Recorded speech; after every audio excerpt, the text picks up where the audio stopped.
Hello and welcome to the Read to Inspire podcast. I am Sibongiseni Mgolozeli and I will be your host. As the podcast, we have a mission to promote the reading culture within the African continent and beyond.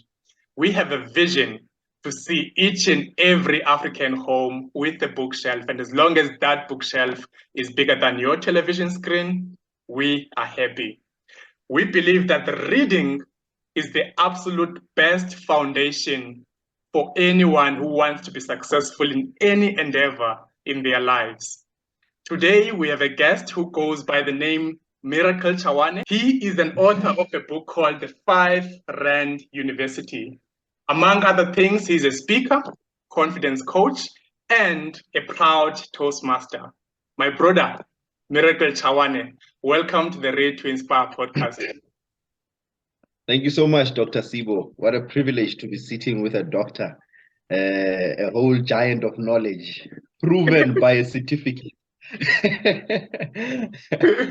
So, thank you so much, my brother. How are you? Okay, you are welcome, sir, and I'm happy to have you on board. We've been trying to have this conversation over a long time, but I'm glad now it's finally happening. Yes, sir. As the icebreaker, please tell us, who is Miracle Chawane? I think, let me start. It's interesting. That question is very interesting. I remember I did a whole series on my YouTube channel at some point, trying to break down the question of who are you? Because it is one of the most significant questions that one needs to answer in the course of their life. So if you never get an opportunity to answer that question in depth, I don't think you have lived yet. So without wasting time, I am, by birth and profession, I am a pastor's kid. I have done that since I was born. When I was born some years ago, I just found that I'm a pastor's kid. So I've been doing that since then till today. I'm doing that. And if you can wake me up in the middle of the night and tell me to be a pastor's kid, I will do it without even question, because it's so much in me. And that has shaped my life in a huge way. And that's why I mentioned that as a title. A pastor's kid is a huge title that I hold. I am an author of the 5 Rand University. I am a public speaker who inspires people with education. I do not want to coin myself as a motivational speaker.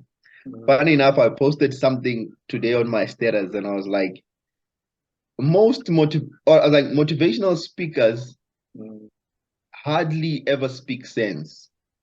Wow. And it's a provocative statement, but it's a true statement at the same time.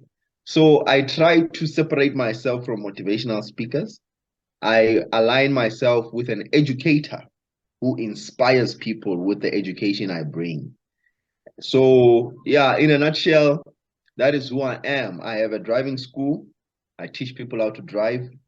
I have an online academy by the name of TMP Academy, where I teach people public speaking. I help people to become confident in themselves and to be more productive in whatever they do in life.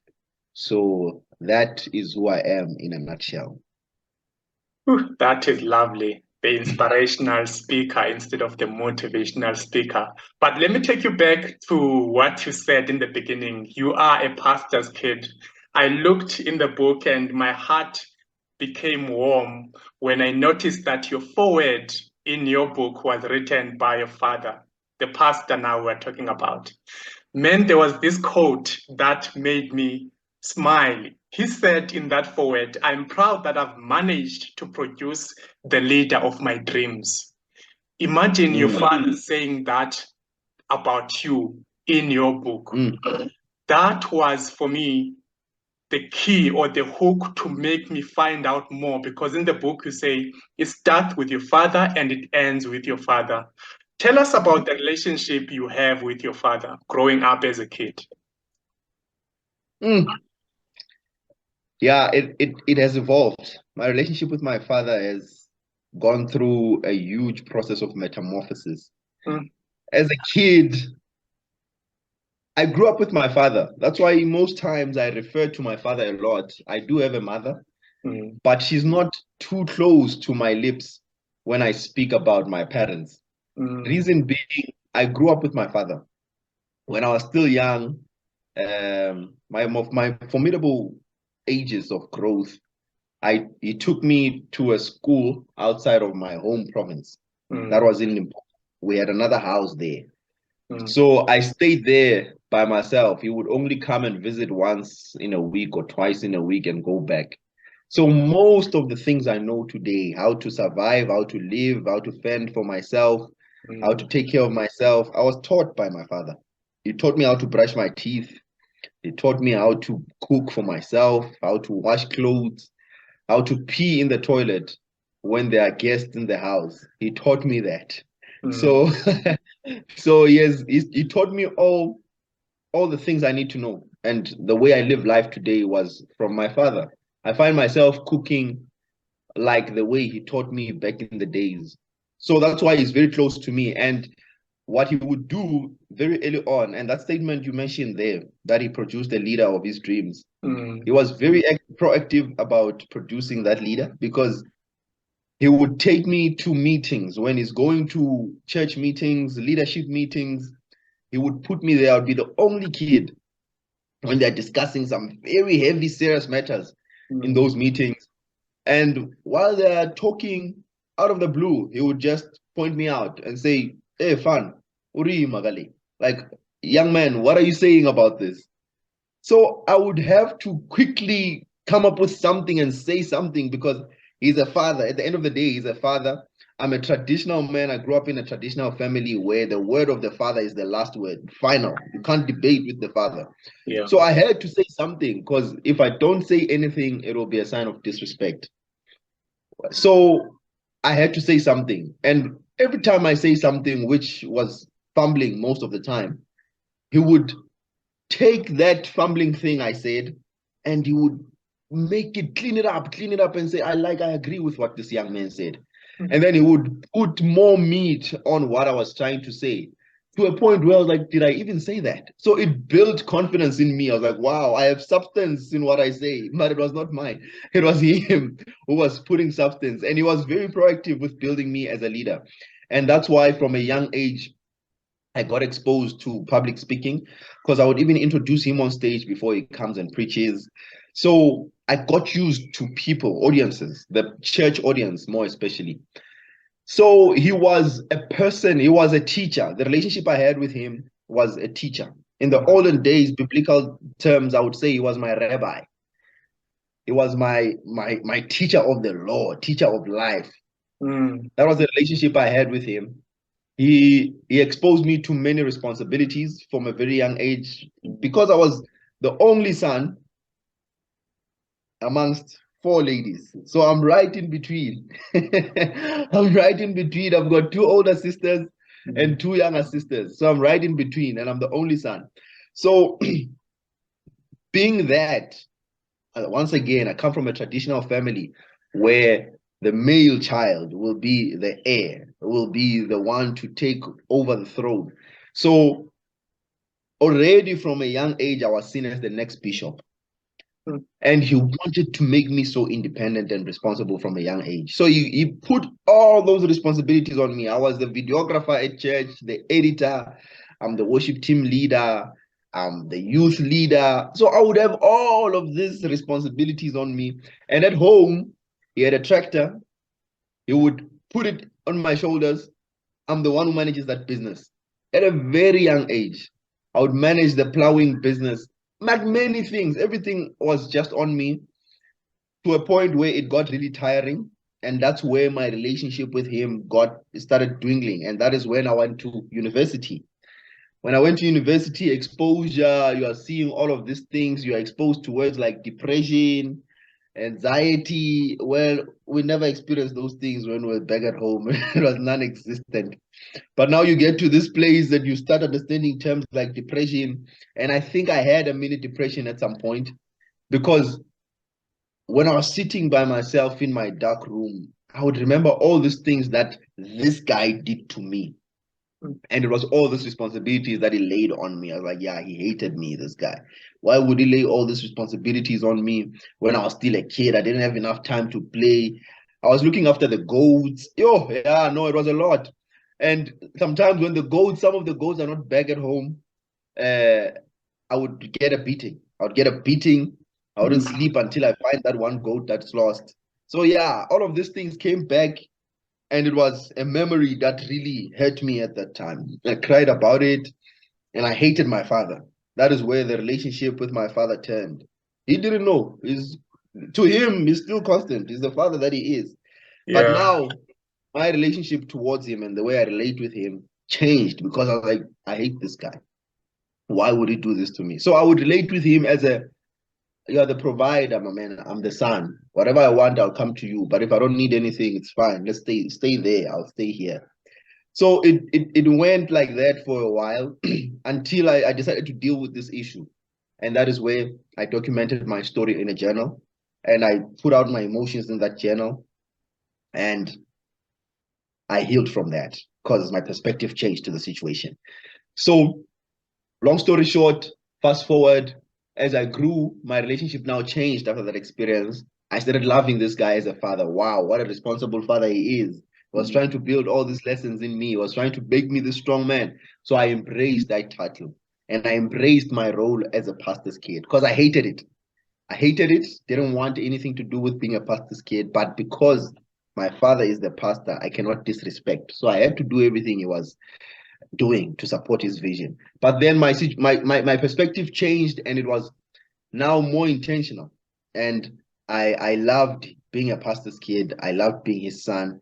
And yeah, our relationship grew at that time, even though now it has changed again. He is not a friend. I wouldn't refer to my father as a friend because I think a friend is like casual. It's not casual. Yeah. He is this huge inspirational man I look up to beyond understandable imagination, because of now that I'm older, I know things about him. I understand certain things about him that I didn't understand all these years. And I realized, geez, how can a human being in this day and age be so wise and smart with the way he does things? He's tact, man. Like the way he moves is just he's an interesting man. I hope one day we'll get to read a book. He's written two books. Yeah. One titled Surviving the Storms of Leadership, the other one Surviving the Storms of Life. But I think we still need a book about him, not by him. But then we have a section by him where we can just get into his mind, because he's really, he's phenomenal. He's phenomenal. So my relationship with him is at a point of awe right now. I look at him from a distance and I'm like, geez, this guy. Geez, this guy. So I think I'm there. I'm in that state right now with my relationship with him. In the wow, because my mind has changed. I'm older. I see things differently.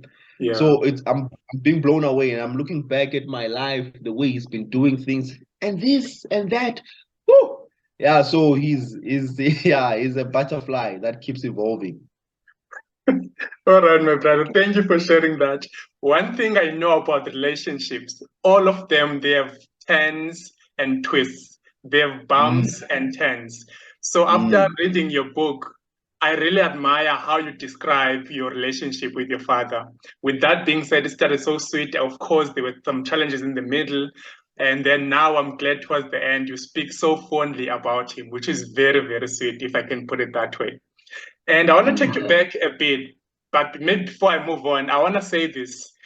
You know, I had this quote. People say leaders or average leaders, they produce followers, but exceptional, phenomenal leaders, they produce leaders, which is one thing I should commend your dad on, which he did very well. He produced a leader in you. That's why he even said those words, that his priorities produce a leader in you. And take you back, you say you are the middle child, the only boy among in between four sisters. And there's a story I read in the book which made me so laugh about how your name came about. There's a version of one of your sisters, where he told you how you were named Miracle, but later on you told us about the reality of how your mother named you Miracle. Can you tell us the version of your sister story of the name Miracle? So her name is Outreach. That's my sister's name. And it's named Outreach because she was born at an outreach conference. Wow. They were doing a revival. So she was born in a tent. Then they called her Outreach. So she is like my mother. She's very much like my mother. She's very funny, sarcastic, and all of that. So she told me this story about my name Miracle, how it came about. She was like, they called me Miracle because I'm literally a wonder. It's almost like, where are you? Why can't you come now? Because I was born after 9-10 months. So I was in my mother's tummy for more than 10 months. So everyone was like, geez, why is this boy not coming out? To a point where when I finally came out, they're like, yeah, he's definitely a miracle, this one. so, so that was a version of the story, that I was born after time. So yeah, but it was wrong. It turned to be wrong. And I And believed it. I believed it. what was the true version from your mother? So my mother, one day when she was in church, she was just speaking. I don't remember what she was speaking about in particular, but my name surfaced in her lips. And it was almost an appreciative kind of speech. So where she's like, I love this boy, Mahlori. Mahlori is the Tsonga version of my name, which both of them are on my ID. Mahlori Miracle Chawane. There's a story behind that. So when she was busy speaking about me, she's like, come here, come on stage. Being a pastor's kid, I mean, you get used to that. You called on stage randomly and they speak about you. She's like, and I want to quickly tell you people, the audience, the story of how I got this boy. So she was like, when she was still pregnant with me, she had multiple dreams, one of which she was battling. She saw this man whom she knew from the community coming with a glass of something that appeared red-like in color, which looked like blood. So that man was forcing my mother to drink so that the baby inside can die. It's like, we want to kill that child inside. So drink this, drink it. And my mother was fighting. No, I'm not going to drink this in Jesus' name. I'm not going to drink this in Jesus' name. She was fighting really hard. And eventually, she fought. It's like, I'm not going to drink this in Jesus' name. And the guy went back. When he went back, other people whom she know around the community, they were like, no, go back. You can't fail. You can't fail. Go back. Tell the guy to come back. And he kept insisting, and my mother kept fighting in Jesus' name. And then eventually she woke up. She didn't drink. And when she woke up, she had massive pains, as if she almost had a miscarriage. Then she woke my father up, who was just next to her. She cried, I'm in massive pain. Please pray for me. I don't know what's happening. And then my father prayed. She was able to sleep after that. Then I think it was in the morning or another day, she had another dream, where in the dream, someone came to her like, the child you have in there will be Mahlori. Then she's like, what? Okay. So when she woke up in the morning, she told my father, hey, I had a very strange dream. What was this dream about? And she's like, someone came and told me that the child I have will be Mahlori. And my father's like, wow, that's very interesting, because I also had a very strange dream, but to me, the name was Miracle. So I guess that boy's name will be Mahlori Miracle Chawane. And it's exactly like that. I remember one day my mother called me out of the blue. She's like, hey, bud, kambe kapasira we kuranga miracle or kuranga mashori. Meaning, so young man, konje in your ID, is it mashori that comes first or it's miracle? I was like, no, it's mashori. She's like, okay, no, I'm happy. Bye-bye. because Mashori is her name. So she wanted to know she's the first preferred one on the ID. So yeah, that's how my name came about. It was from these dreams, and it was from a huge war that was happening, a battle that was intended to end my life before I was born. So that's why I am a miracle baby. That was an interesting story, bro. I laughed so much when I read that part, especially the version from your sister. But thank you so much for sharing that. Now, in the first chapter, you speak about the 5 Rand University. That is where the title of your book come from. In the school where your father decided to send you in the boarding school, in the beginning, you were given an allowance of 50 rands, which is where you'd buy, among other things, as part of your grocery, you'd buy bread. And then it happened. I wanted to tell us, how did you get a reduction from 50 rand to 5 rand? Tell us that story. Yeah, believe it or not, that reduction was not due to inflation. It was due to cut down of massive costs to save. What did you do? So yeah, where I was staying by myself back in the days, when my father would see me once in a while, as I mentioned earlier, was he would give me 50 rand to survive through the week. With that 50 rand, I would buy bread, buy milk. So I would buy everything I need to survive for the entire week until he comes back the next week. It was also inclusive of my pocket money at school. And just to paint a picture, to buy a pie at that time, it was 10 rand at school. So to buy a packet of Simbas, I think it was 5 rand. So 50 rand was what I had to survive through the week. It was not enough for me to go and spend at school every day, clearly. Yeah. So I had to rely on a lunchbox. And the lunchbox required me to buy bread frequently because sometimes I don't cook. I eat the bread when I go to school. I eat it when I come from school. When I'm at school, I eat it when I come from school. I eat it to sleep. So maybe in a week, I will need 3 or 4 loaves. And the loaf was 5 rand at that time. Yeah. So with the 50 rand, I managed to survive. It was enough for me to survive because I was not spending at school. That's where I learned how to save. Didn't have enough money, so I'm not going to spend at school. I knew break time, I eat my lunchbox, I play. That's the routine. Yeah. So when I come back home, I would stock up a lot of the remaining change.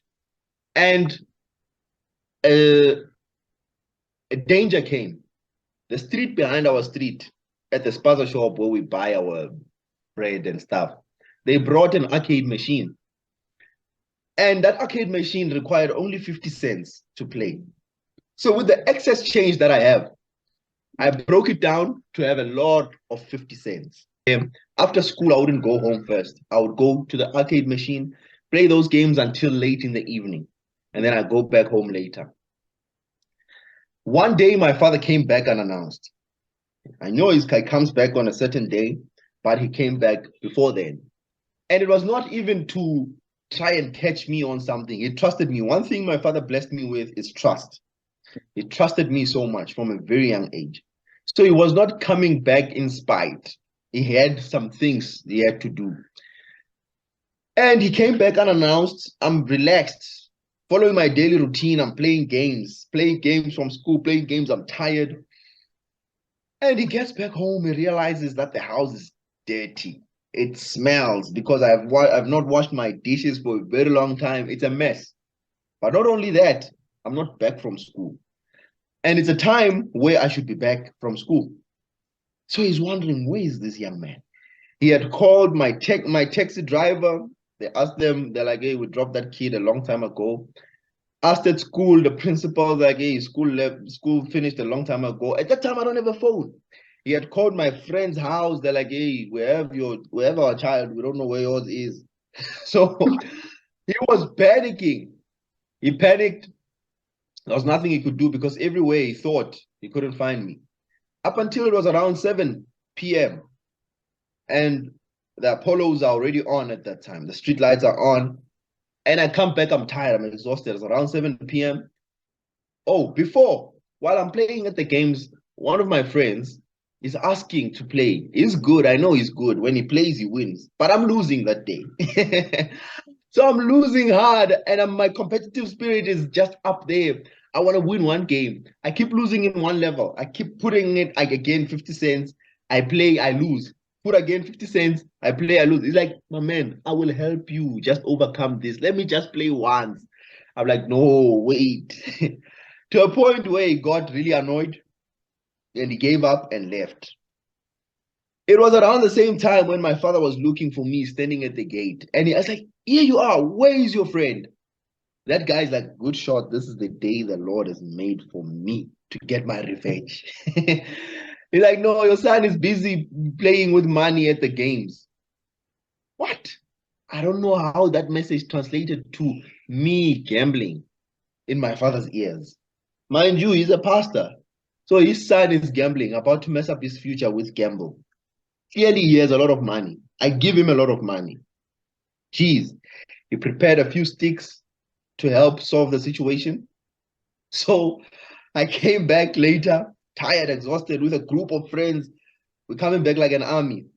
And as I turned in my street towards my gate, I see my father's car. Yo, I couldn't believe it. Is that my father's car? And I see him standing by the gate. Oh, Lord. Then I walk. I'm trying to cook up a story very quickly. Where was I? What happened in the house? Because it's so dirty, I didn't prepare anything. When I get to the gate, I greet him. He's like, hi.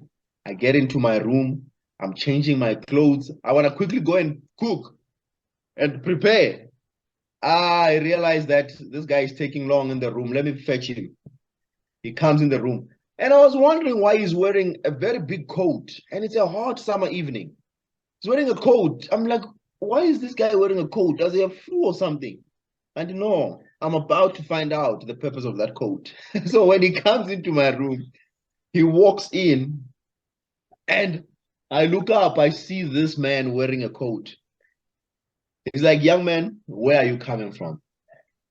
As I'm about to like cook up a lie, now I see what's inside the coat. He opens it, then sticks packed inside that coat, and they came out one by one. All of them died on me that day.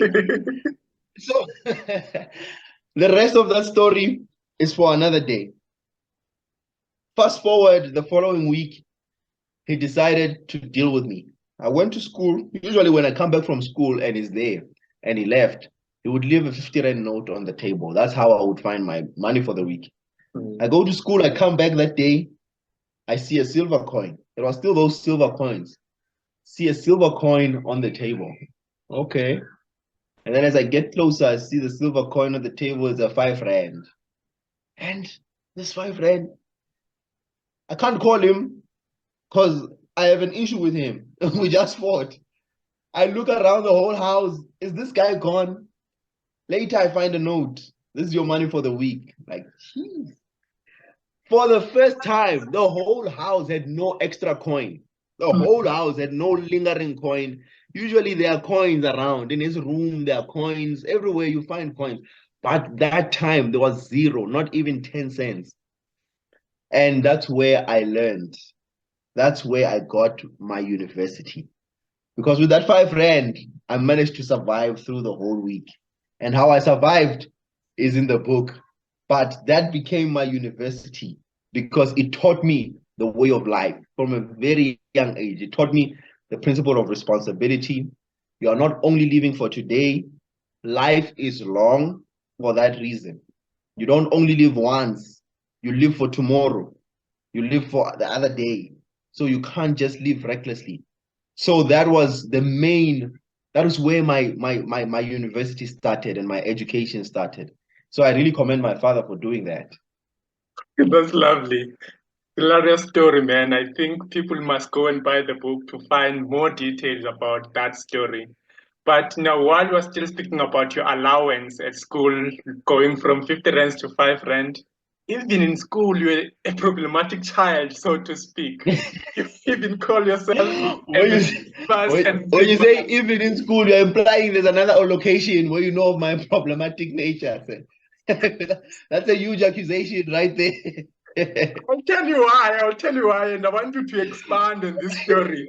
You call yourself a Okay. frivolous and mischievous pastor's kid to a point whereby your teacher called you demon possessed. I mean, how are you a pastor's kid and the teacher called you demon possessed? What were you doing in class? Yeah. Yeah, no. I was full of mischief back in the days. I was full of mischief. Not that I've changed. I don't think I've changed. I'm just I've just learned to manage it. I've learned to manage it. But yeah, I was very, very mischievous. I was naughty to a point of distraction. It was really distractive. In class, I was never quiet. From primary all the way to high school, even at varsity, by the way. And I loved attention growing up. I really loved attention. I still do, however, it's managed, but it was really bad. However, at that time, the attention I seeked, it was not of the good things, it was of the mischievous things. And it was a way of dealing with this hate I have for being a pastor's kid. Because everyone is pushing this pastor kid title on me. So I'm like, I want to get out of way. I want to get away from this thing. How do I get away? And then I'm like, let me be naughty. At least instead of me vocalizing the fact that I hate being a pastor's kid, my actions will speak. Then everyone will be like, okay, he's not a pastor's kid or something. So in class, every time a teacher is teaching, I'd always distract. They would read a book, I add a word, everybody laughs. If she would say something, I add a word, and I'm sitting at the back corner. I'm the kid at the back corner of the classroom, sitting with this big buff guy who acted like my bodyguard. So I wasn't scared of anybody or anything. I was very provocative. And every time the teacher is saying something, I would add a word. The class laughs. So distractive until this teacher got so annoyed. She tried to make me keep quiet. I couldn't. And she got so annoyed, she turned around.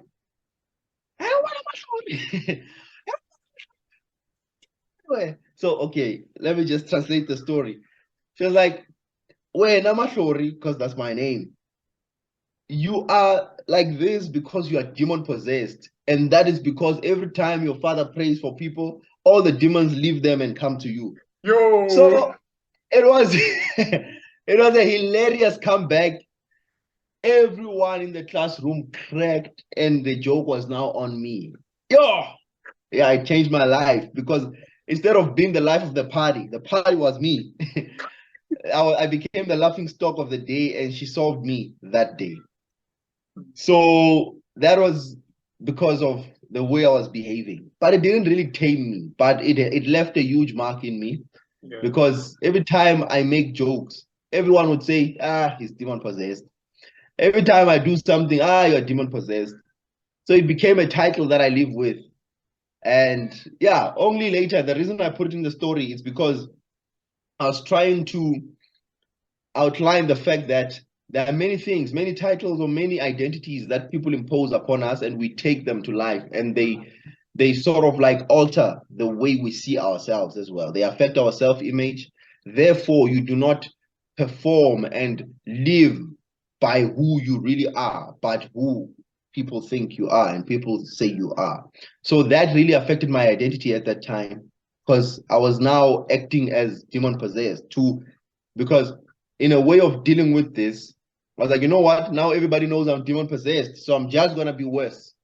So it was more of like a coping mechanism, but it really affected my self-esteem and my self-confidence and my self-identity. So the moral of that story was, go back and find out, what has anybody said about you that altered your image of yourself and how you are today. So that is the moral of that story. Wow, beautiful. And that chapter is basically chapter 2, where you told the entire story and you titled it, Where Do You Come From? Which is also another component of what we are speaking about, self-identity. Then chapter 3, you titled it, How to Believe in Yourself. And in that chapter, you tell a story whereby you went through a radio interview and the interviewer asked you to explain what is the difference between self-belief and self-confidence.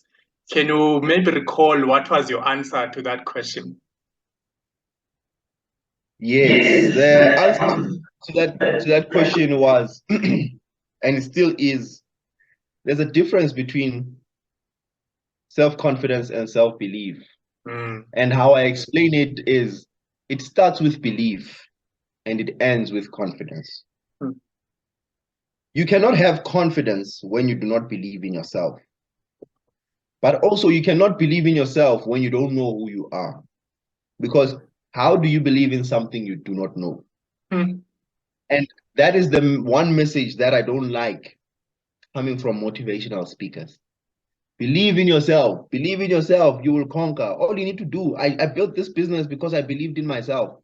But what they're not telling us is how they became that person worthy of belief. You have to deserve that belief for you to believe in yourself. So how it started is, it starts with me interrogating myself, having a conversation with myself.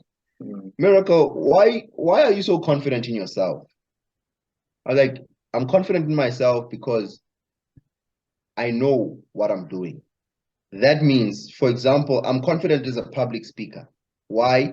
Because I know I've got a record of me speaking and it impacting lives. So I'm confident in my ability to speak. There is knowledge backing it up. I believe in who I am. But who are you? Who told you who you are without the things you have done? I believe what the source says about me. So essentially, who God is the identity I hold that gives me that card or passport to be able to believe in myself.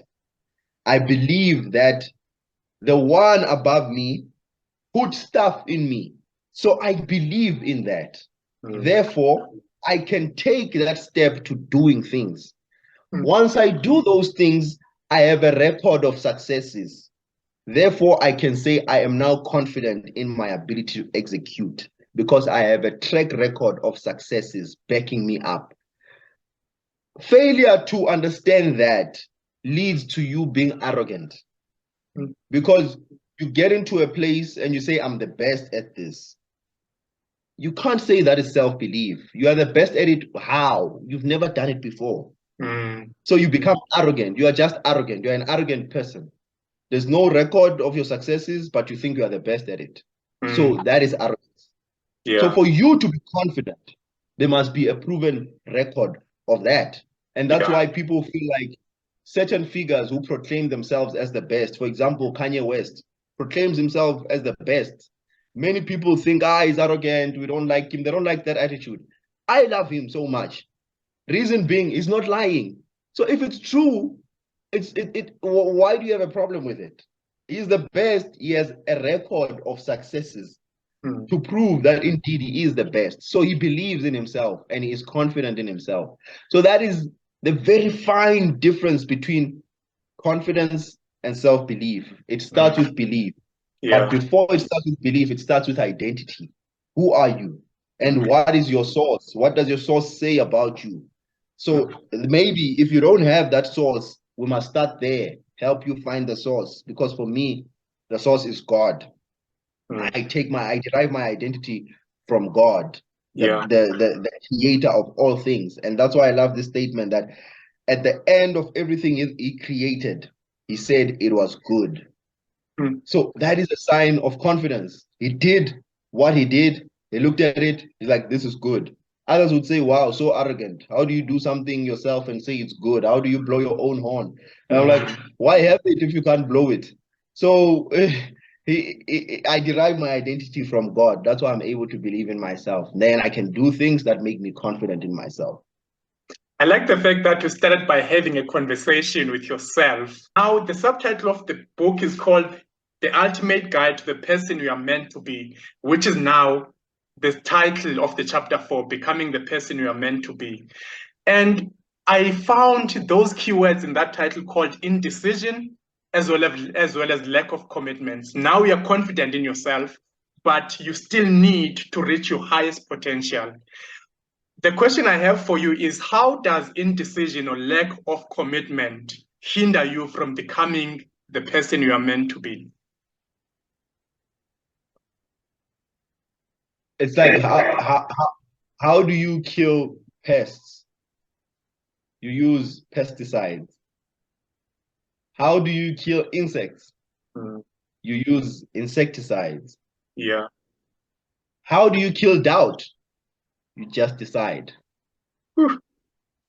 So it starts from there. Most people don't do things because of doubt. Doubt is the biggest killer of many dreams, next to fear.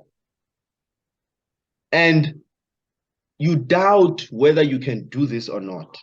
Am I capable of doing this? One of the most big answers people give when you tell them to do something. For example, Dr. Sibo, can you be the president of this club? No, I've never done it before. That is the answer people give. I've never done it before. So you are doubting your ability to do it based on you've never done it before. But how you kill doubt is just decide to do it. Jim Rohn says, the quicker you decide, it helps you to establish whether the decision you took was right or wrong. So the quicker you decide helps you to go faster into the wrong direction. And if it's wrong, then you can turn and go the right direction. Yeah. So that is one thing that people battle with. And that is why in becoming the person you are, you won't become the person you are, because becoming the person you are meant to be requires you to stack up experiences, successes, life. It requires you to live. But you can't live when you're still stuck in doubt. You can't do anything. You just sleep, wake up, sleep, wake up. You really don't do anything that is progressive and that is phenomenal in your life because you are stuck in doubt. So the first step you need to take in getting to the next person that you are meant to be is to decide, I'm going to do it anyway. What if I fail? At least I decided.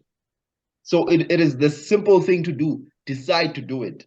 But after deciding, you need to commit, because if you don't commit, then the decision, you can't rely on the decision. It doesn't sustain itself. What sustains the decision is the next level, which is commitment. And my pastor, Vuleni Mnisi, once said, commitment is a choice to neglect all other choices. Because you decided on this particular journey. I decided to write a book, The 5 Friend University. Yeah.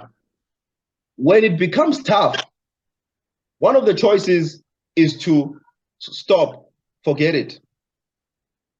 But commitment says, I choose to neglect that alternative choice.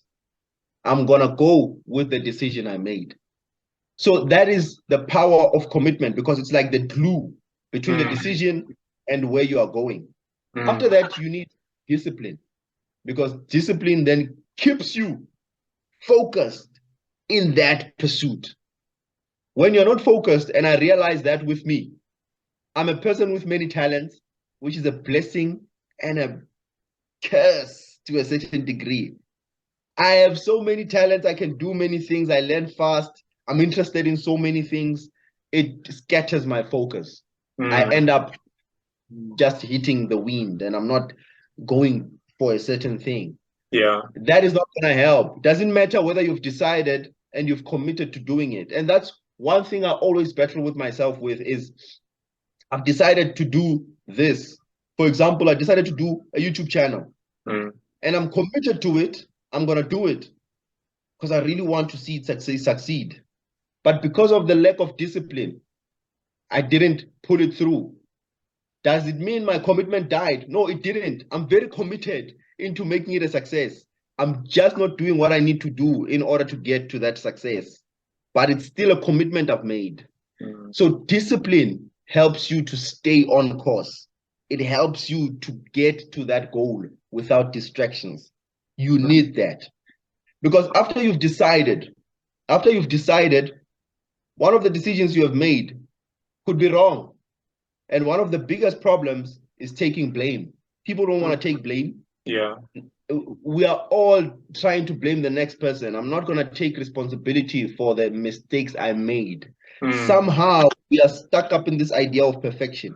We want to be perfect in people's eyes, which is crippling because it's impossible to be perfect. And it's a way of procrastinating.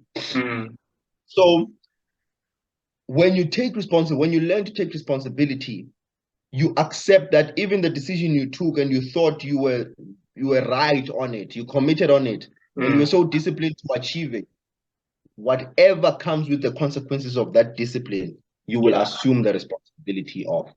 Because responsibility then makes you confident in who you are. When you are the ability to take responsibility, it shows a huge sign of confidence because you are on the point of whatever happens, I'm taking the responsibility, and whatever the consequences may be, I will deal with them. That is a stature of confidence. So those are the biggest things that are hindering people from becoming the people they were meant to be, because it's hard to become the person you are meant to be. It's very interesting. I was thinking about this week.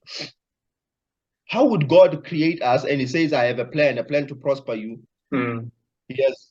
He knew us before he formed us in our mother's wombs. Why doesn't he give us what our lives are supposed to be from the point we are born?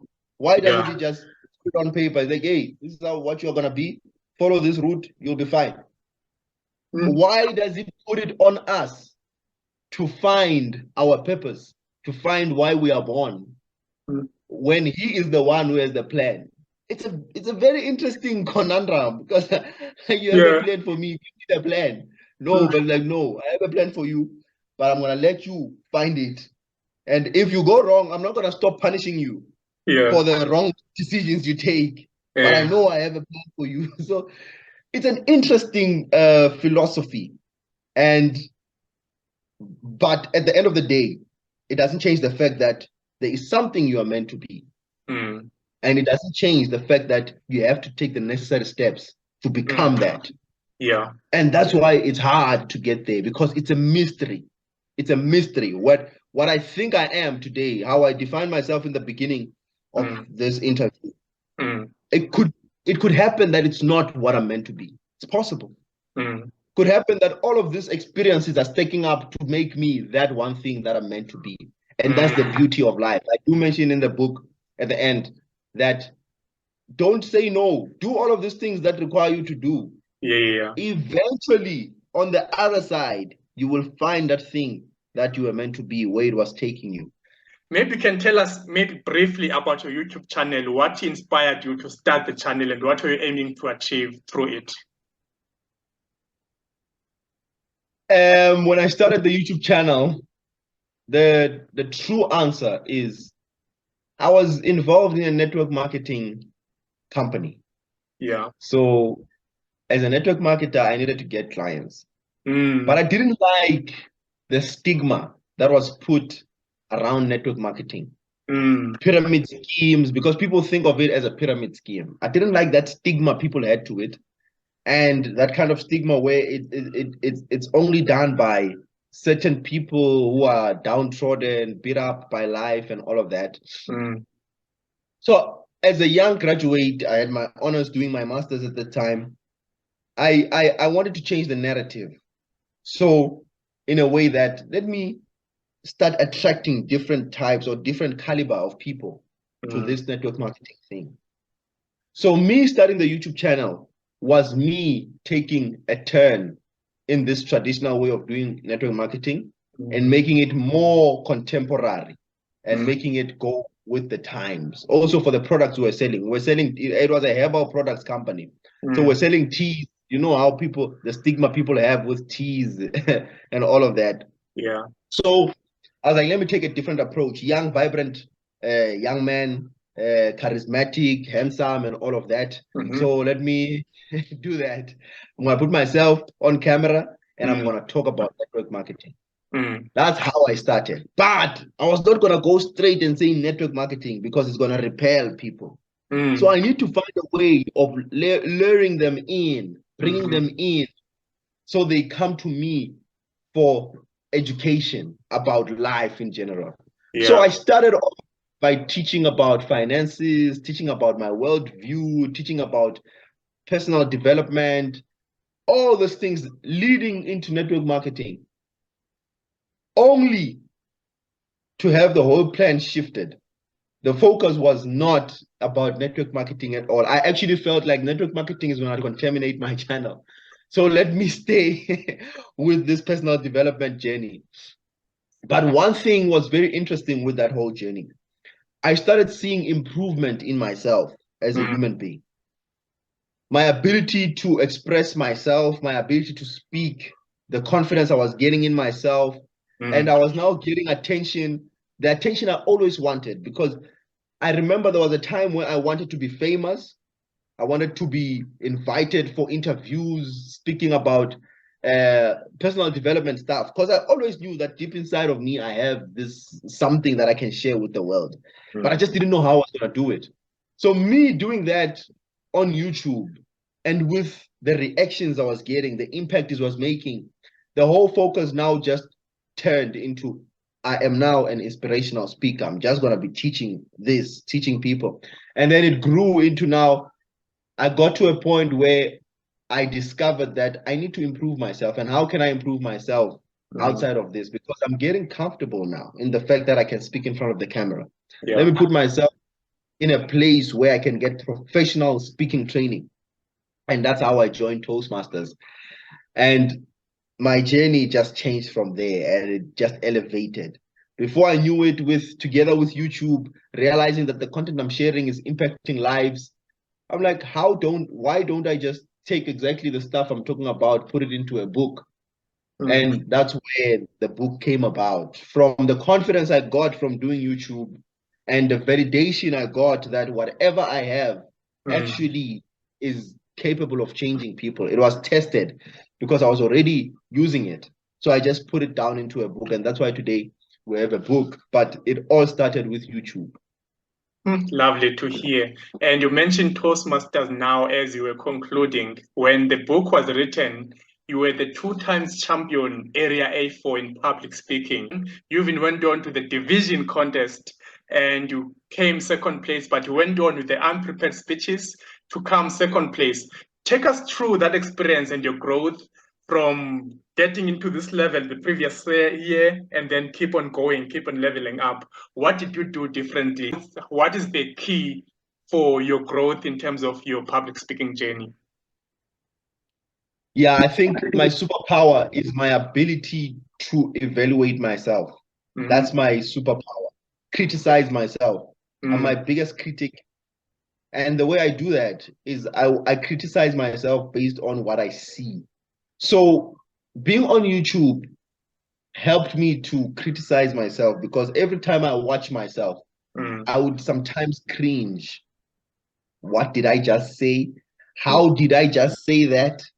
So that self-evaluation made me improve. Same thing happened when I went into the contest.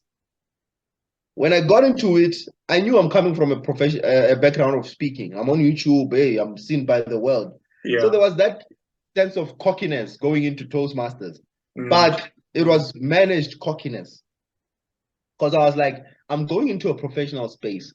I know that my confidence now comes from the fact that I've been speaking in church, but don't be too arrogant. The audience at church is different from the audience in the world. The audience in church is very forgiving. They will never criticize you. They will never judge you.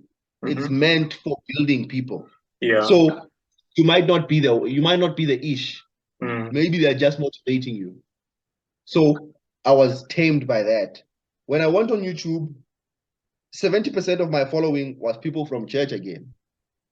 I was like, this is not really helping much. I was trying to expose myself to the world. Yeah. It seems like the same people came to me. So am I really that good? I don't think so.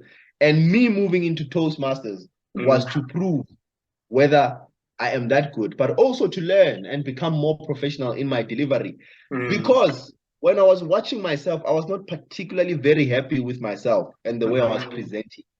So that self-evaluation made me to realize my weaknesses. And I went and took the next step to go into a professional environment. And I remember when I got into Toastmasters that year, I found out that, hey, in 2 months, I don't think it was 2 months' time, we're going into the speech contest. And you need to finish like 6 speeches before you can get into that. I was like, what? How do I do that? I want to partake in this competition, but we have limited engagements in our particular club. So how can I cover my 6 speeches? They're like, no, you can do your other speeches in other clubs. I'm like, oh, can I do that? Cool, I'm gonna do that. So I went all crazy. I visited many clubs in a period of a month or a month and a half, and I managed to finish those 6 speeches. I qualified to get into the contest, and I won in the club level. I'm like, oh, so I'm really good. Area level, I won. I am really that good. Division, that's where they showed me flames. I didn't appear anywhere, even in the top 3. So I was way below. I was like, geez, so this is what it is. So it really inspired me. Instead of breaking me, it inspired me because I was happy that I managed. I didn't do that good. If I had done good, I would be so arrogant. I would have become so cocky. Like, I didn't even really need this Toastmaster thing. I just came and I beat everybody. So I'm that good. So that failure helped me to now learn. And when I did it again the following year, and I came up second place where I was nowhere in the division level. I was like, at least I've improved. And I really saw that. And as I was watching, I saw that, geez, the lady who got first place, I can't compete with her. She's really that good, man. So when I came second place, I was like, wow, at least I'm inspired. Yeah. And then I took a break in between, and then I came back now to do it again. I came third place again this time around on the division level. They were that good. Yeah. And I knew I slacked. I slacked. I was out. I was in my down moment, was not doing much in terms of my personal development. So, but I went on with the impromptu, unprepared speeches because I had joined 2 contests, the international speech and the unprepared speech. In the unprepared speech, I got first place, club level, area level, division level, went to the semi-finals of the district levels. I came first place also. And on the 5th level, which is the finals of the district, and that is the Southern African region. Yeah. That is big, guys. It's really, really big. It's massive. So I came second place. And I was very disappointed. Not disappointed in that I came second place. Well, yes, that, but not disappointed in that I feel like I was robbed or anything. No. I was disappointed in myself for my delivery. I didn't perform the way I knew myself to perform. And I was disappointed by that because I really wanted to win that. I learned during the course of this competition, I developed a different respect for the unprepared speech contest.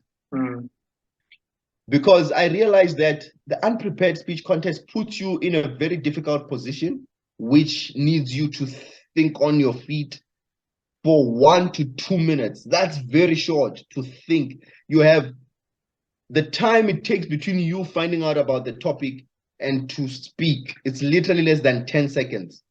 You have to speak for 1 minute to 2 minutes, and you have to compete for that.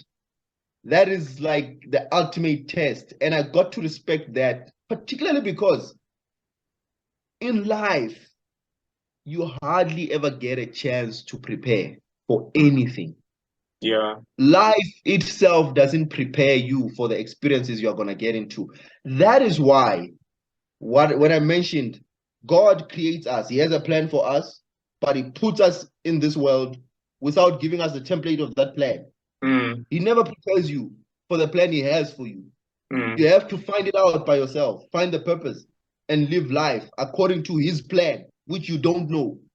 So the biggest thing we need to learn in life is how to act unprepared, how to react unprepared. So I developed a huge respect for that particular contest, and I wanted to win that because it became a thing where I'm now proactive in wanting to be very active and thinking on my feet. Yeah. To a point where I even practiced. Thank God someone helped me the night before. She was testing me out as to see if I'm ready. So she was just giving me random topics, like giving me random topics, and then I would speak about it. And I was really tired when I was speaking about it, but I would think and I would just break it down, go deeper into it, because deep inside I'm a philosopher. I think about things. I want to understand the origins. I want to understand why. So I would break down a simple thing and crack it down and come up with something. And I think that is my superpower and my uniqueness in approaching the unprepared speeches, because I will always bring a different perspective. They will bring a topic which seems very obvious. You would expect the answer, but intentionally so, I would take the opposite view and I would expound on it. So that made me to really, really, really appreciate the gift of unprepared speeches, to a point where I think I will do it again next year, the unprepared only, so that I can come up number one. That's my goal. I want to take that first place. There's a point in your book where you speak about one of your strong, or maybe something you're advocating for, which is being resourceful. So how do you equip yourself to be resourceful such that when situations whereby you need to speak unprepared, it's more like you are ready, but you are never really ready for that specific topic you are speaking about? I said something very rhetorical in the beginning when I said back in the days when I was growing up, there was no such thing as depression. I put it out there sarcastically so because I have developed a different view towards depression. And that is because I think if we, answering to this question you just asked, depression attacks those who are unprepared. Wow. It attacks those who feel when situations come to you, you are left helpless. That's why one of the symptoms of depression is helplessness. You feel like no hope, there's no out of this situation. So it got you in a helpless state. Whereas if you had the mental state, I'm a big follower of Andrew Tate, by the way.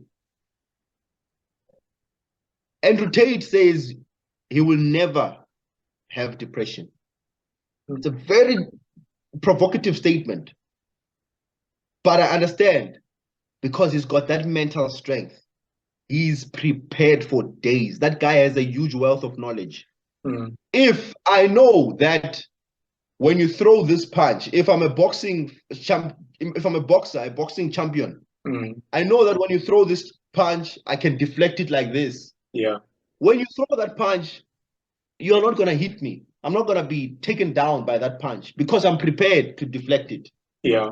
So that's what life requires. One, to be prepared for whatever that may be. And how you prepare is by building up your mental strength, your mental stamina. How do you do that? Through what you stand for as the advocate of books, reading, which is books.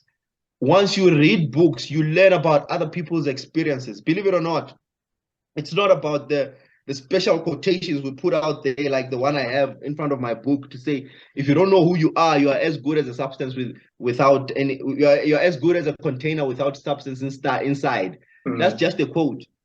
But without the story and experience of someone, it means nothing. So it is those books that give us the stories of how people got into situations and they got out of them. They were depressed, they got out of it. So if you know that Sibo was depressed because he was hijacked, like how I was hijacked, and I got out of it, I was not depressed. And you know that, oh, in that situation, maybe if you can deal with it like this mentally, maybe you might not also be depressed. So that's why I'm like, people get depressed because they are not ready for life. They're not ready for the situations life throw at them. The ultimate biggest incident that can kill everybody is divorce. I respect marriage so much, and I understand how devastating divorce can be. But we know of many stories of people who have been divorced. They went down the drain. They got up. Why are we still going down the drain every time you get it? But maybe because it's different when you face that situation. But if you can prepare yourself, just prepare your mind to deal with whatever that comes in your direction, you might be better fit to manage the situation. As much as devastating as it can be, but when you are prepared, you are better off than someone who's not prepared at all, who thought life is just a one-way route. There's no go back. So that's why I developed this thing of life is long.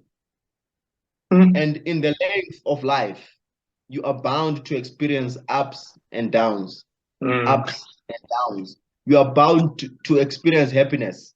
You are bound to experience sadness. You are bound to be downtrodden. You are bound to be down and out. But you are also bound not to stay there. You are bound to come out on the other side. That's why you only understand sadness because you know the opposite. You know happiness. So, but when you're in a situation that requires you to be sad, you forget about the happy times you had and you think this is it. But no, life is too long for it to end there. So when you end your life because of a particular phase, you are wronging yourself, and you're wronging the one who created you, the one who has a plan for you. No wonder they say you don't go to heaven when you kill yourself, because you're a murderer. So it's that for me to prepare myself for where I'm going right now is to equip myself with the mental strength, and that is always exposing myself to situations that will require me to act, expose myself to people who have gone through certain situation and learn how to better deal with those situations. So yeah, I think that's the long form of the answer. Yeah. I appreciate each and every point that you've mentioned there. See how you prepare yourself for those unprepared situations, personal development, read books, and listen to this podcast like we're recording now. Find out from the experiences of those people who have been through the journey. And that's how you prepare yourself for the future. That's what makes you, back to your book, believe in your vision. The last question now from my side would be, in the book, the first chapter started off with your dad, and then the last chapter, it also ends with your dad. The question was, you are in the middle of your MSc studies, you are now involved in these businesses. Your dad was actually asking about your progress. How are you in your masters and how are things going?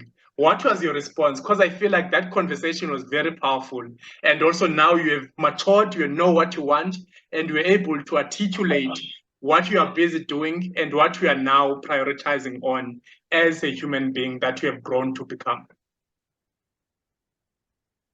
Yeah, that chapter was the most challenging experience of my life since I was born.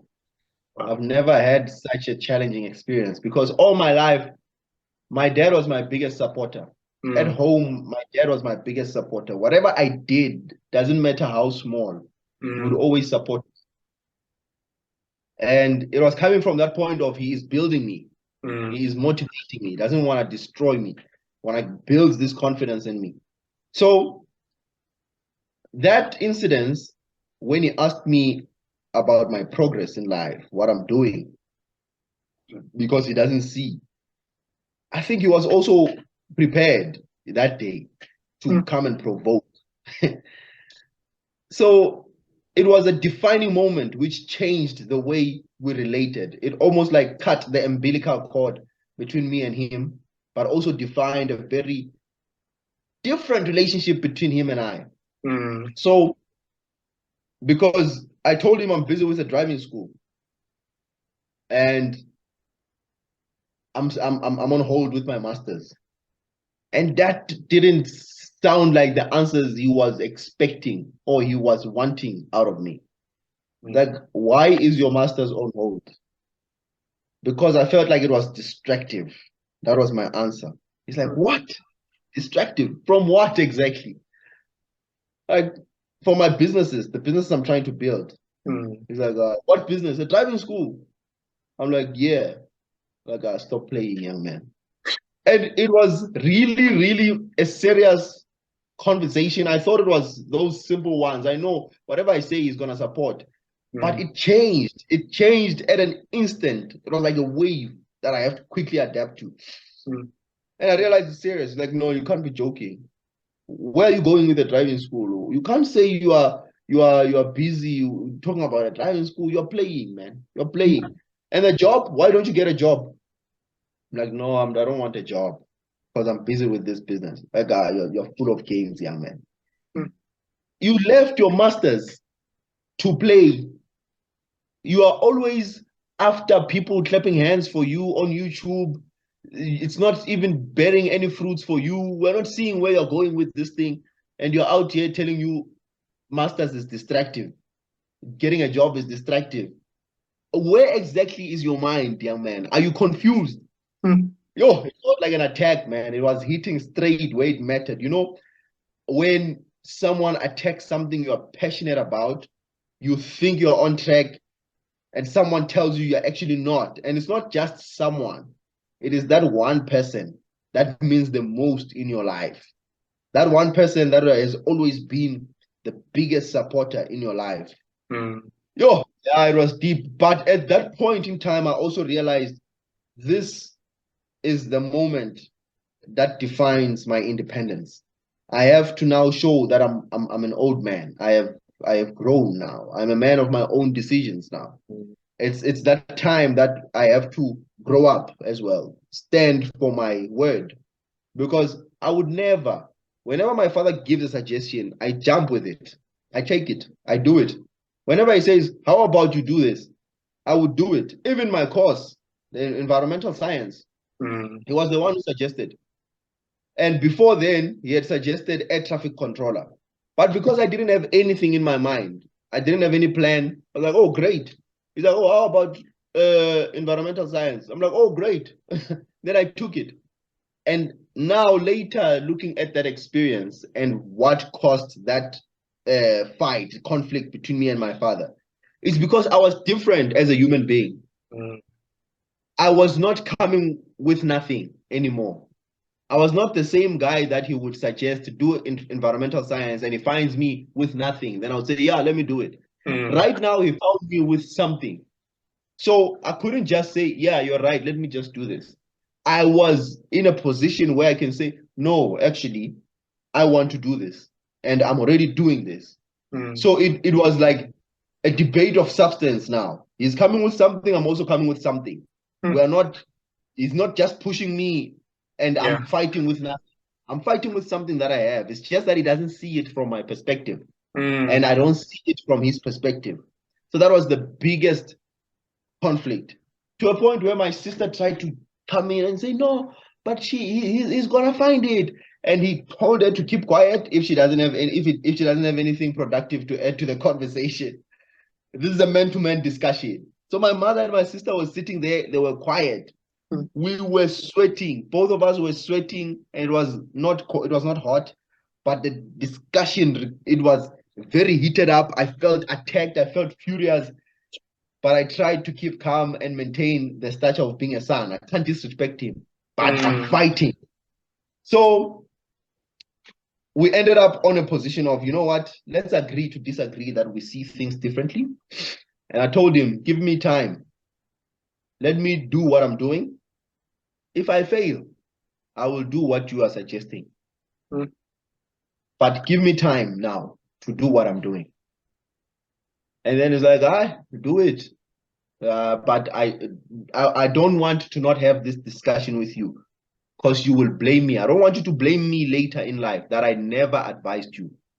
And there is no other person in life that would have this discussion with you apart from me, because I know how you view me and I'm the only person you can listen to.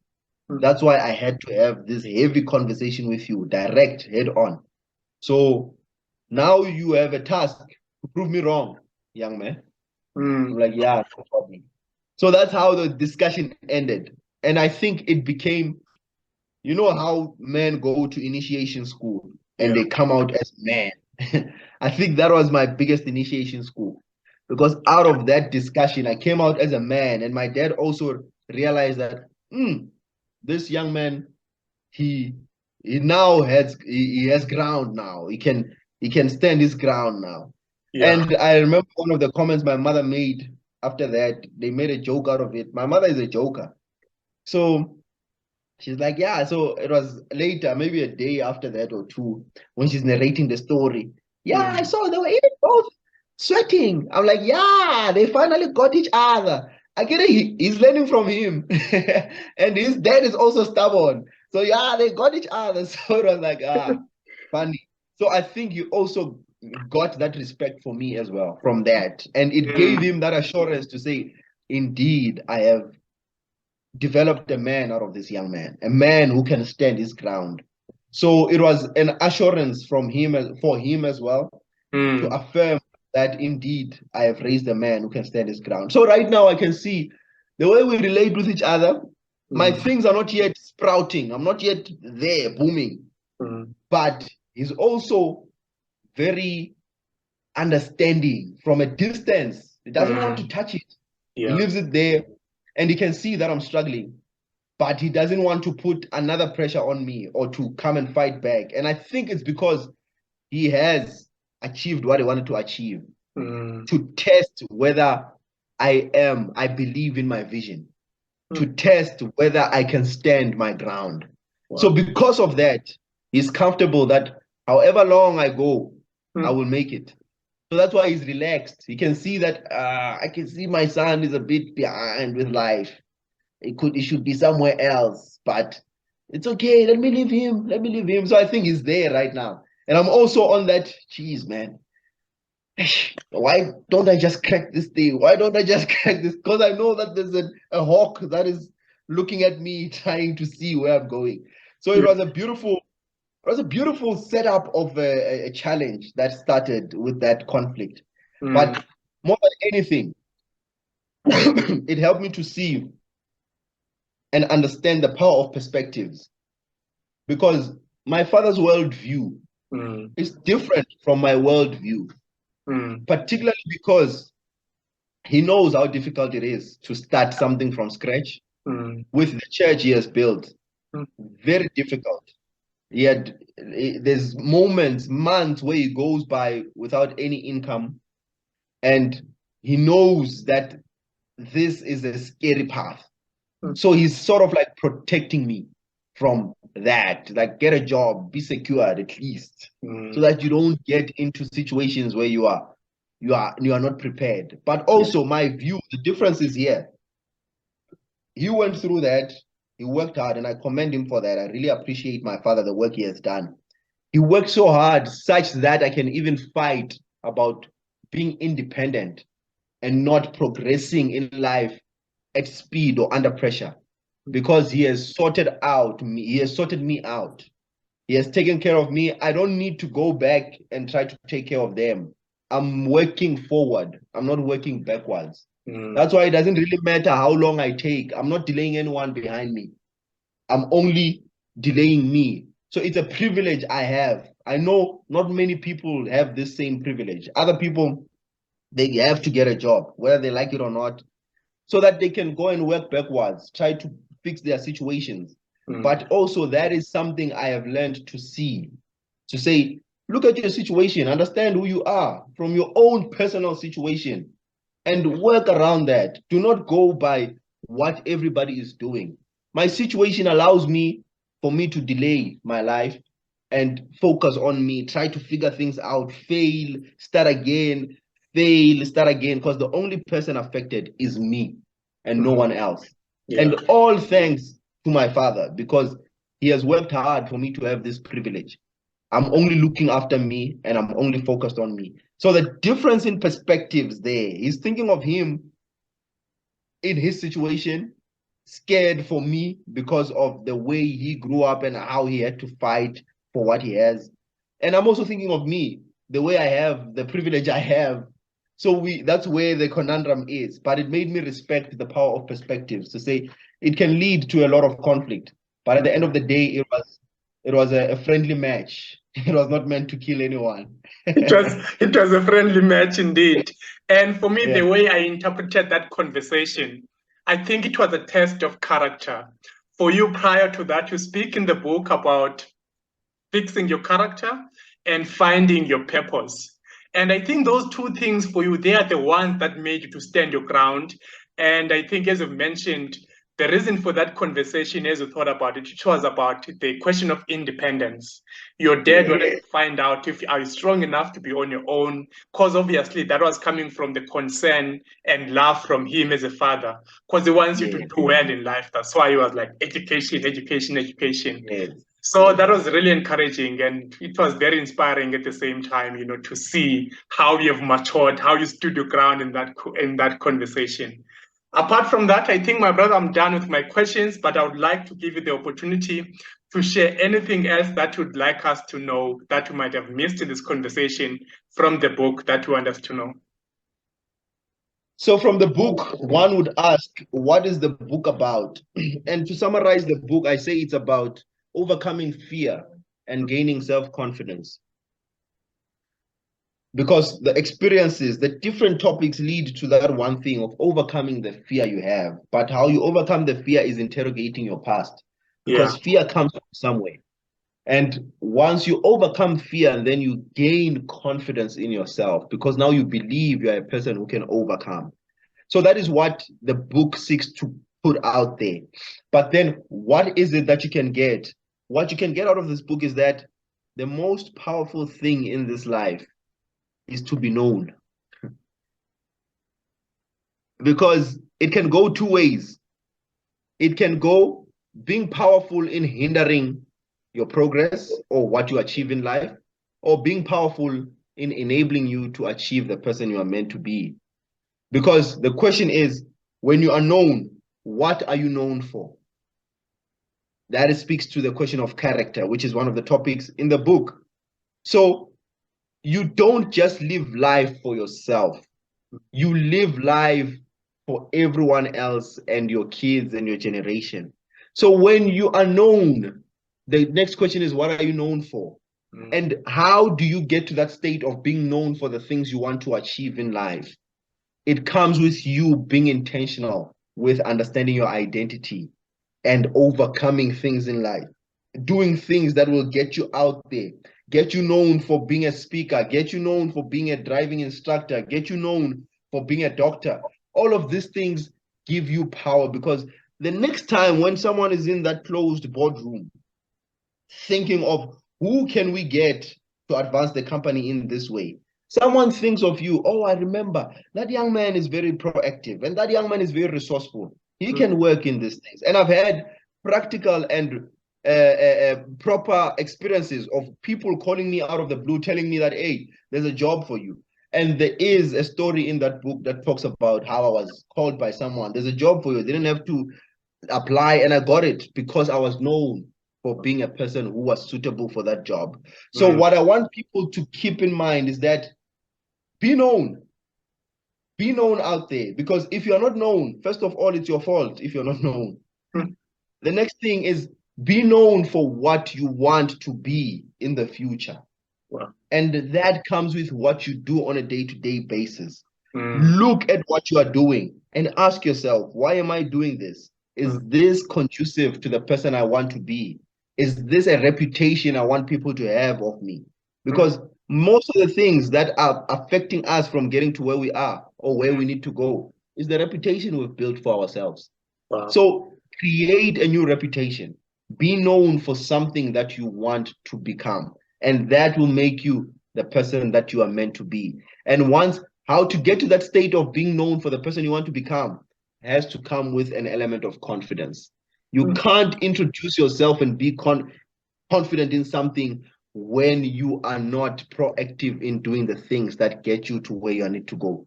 So doing things helps you boost your confidence. Then you can express yourself in a way that people can admire and always think about you when the next opportunity arises. What are the books, maybe 2 or 3 titles that you love, you'd even recommend to the next person to read?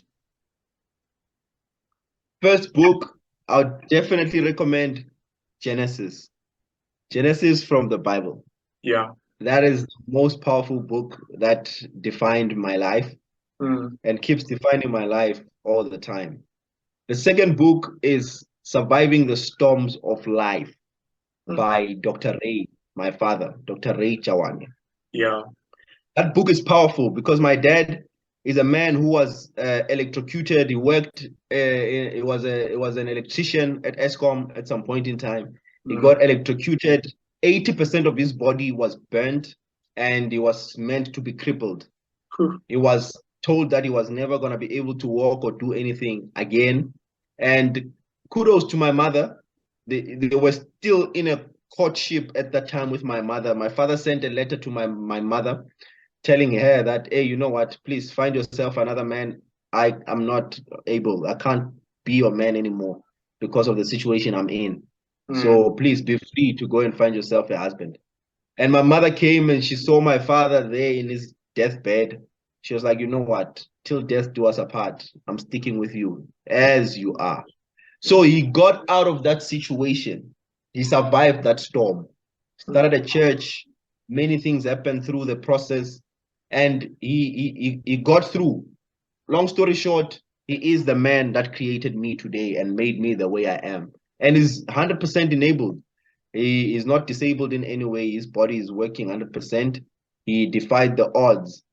So it's a powerful, powerful book. The other book, the third book I would recommend is 10X, the 10X Rule by Grant Cardone. I like Grant Cardone because of his character. I like Grant Cardone for the ability to just push against all odds. Everything he looks at it at a 10x level. If you think you can achieve 100,000 at the end of this month, no, you can actually 10x that. Why don't you make it 1,000,000? 10x your goals. Everything you think you can achieve, make a times 10 to it. That increases the level of effort you put to it. You might not reach that goal at 10x level, but your effort will be 10x. So when you increase the goal, you increase your effort towards that goal. So he is a person who is overachieving, over delivering. And 10X Rule is a book that will get you to move out of your comfort zone and always become the person you are meant to be at a massive level. So those are the 3 books that I would definitely recommend. Lovely. Thank you, my brother, for sharing those 3 titles. That brings us to the end of this conversation. Thank you so much, my brother, for taking your time to sit down with me and discussing your book, The 5 Rand University, The Ultimate Guide to Become the Person That You Are Meant to Be. Thank you so much, my brother. Thank you, sir. It means a lot. I really appreciate you taking time to host me in your platform to talk about my book. It is not taken lightly. And thank you for being such a great listener. You are a great interviewer. Please, if there's anything to take out of this, is to take that you're a really great interviewer. So keep doing what you're doing. I enjoyed this. Thank you so much. I loved it. Thank you from the bottom of my heart. Until next time, cheers. It's finished. Bye-bye.